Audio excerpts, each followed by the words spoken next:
get on to Wednesday's trading. Let me ask you this. What do you think about this spring? Is this a spring that you would take? This was last Wednesday. Would you buy this little spring here? We've got a nice uptrend going, got good demand coming in. What do you think?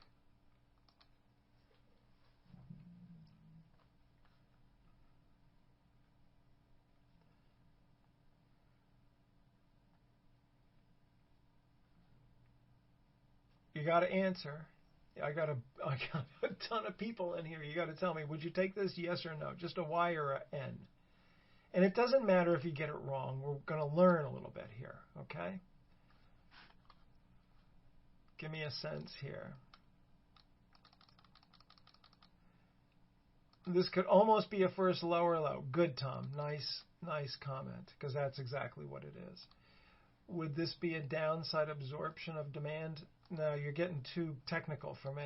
That's too complicated. I have no idea what that means. Would you put a time limit on holding a trade? You can use a time stop, 3 bars or something like that. David says in his book that time can be equivalent to volume. Yeah, I don't want to get into that though. I don't really want to do that, but it can be. And that's part of what the Weiss wave is about. But that's a long discussion. The language of the crowd psychology, not price action. How would you describe what exactly... In the language of crowd psychology, not price action, how would you describe what exactly is happening in a spring? It's more of a testing action, but a more aggressive testing action where the crowd maybe is lulled into trying to short, going down below the low, but quickly gets wrong-footed, or at least some members of the crowd do, and that creates some of this fuel to drive the market on up.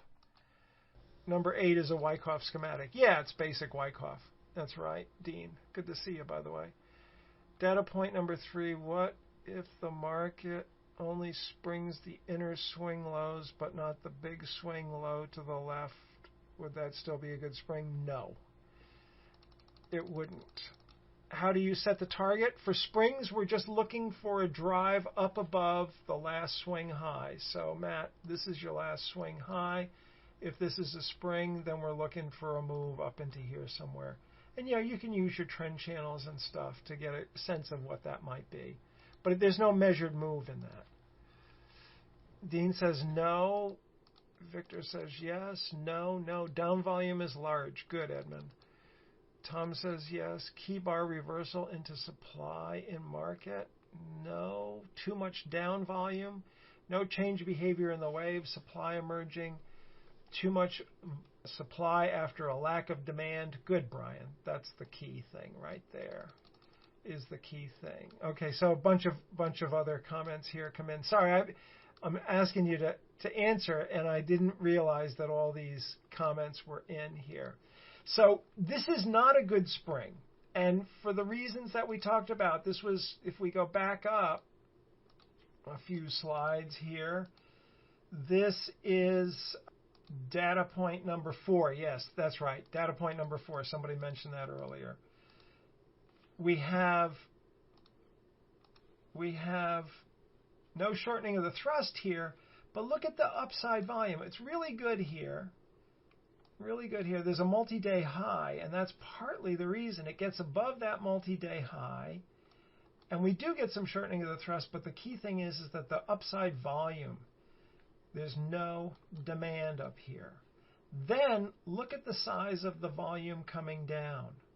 This line in here is going to be confusing to you, but if you look at this in terms of waves, these are the waves down, and this is the wave here. So don't let this line confuse you.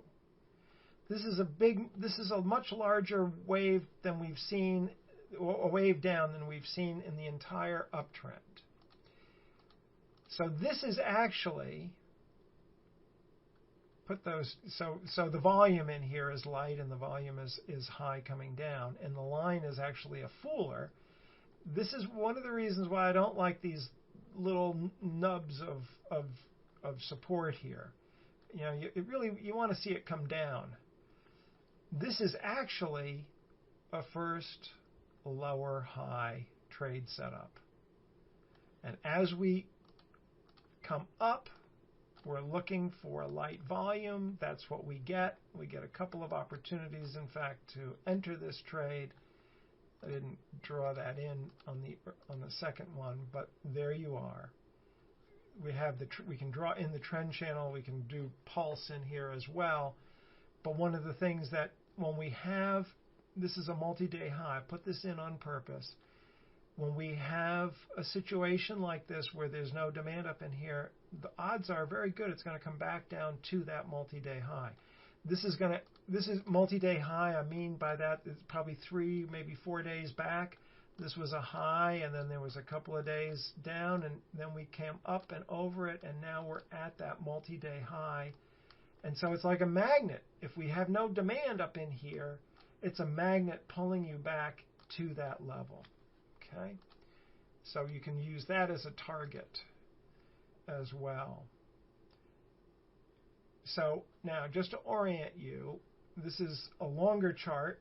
This is the end of this is the morning session here, and the market starts to rally off of the multi-day high, and this black arrow is now over here. Here's the multi-day high. We do rally up a little bit into the noon hour, and then we come down again. We get good solid volume coming down, and then this is another trade setup. And look at the light volume in here. The clustering of, we call this clustering of closes. You got 4 bars. Basically, the closes are all the same. You could short, once you see 3 of these or 4 of these in a row, you can just short it. And then that you can put your trend channel on, do a measured move. It's basically the same thing, and you're going to be out somewhere down around in here.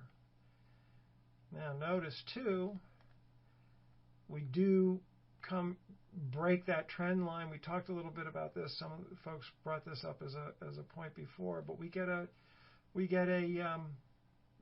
upthrust in here that's also tradable and gives, not a bad little trade, probably 7, 8 points in here, 6 anyway, if you hold it into the coming into the close. And why? It's broken the trend line, yes, but there's so much supply here, and I don't see a lot of demand. In fact, just the opposite.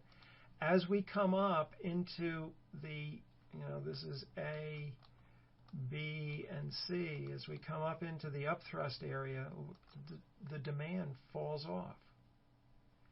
So this is a low demand upthrust, and it just is a solid trade to make, even though we did break the downtrend line.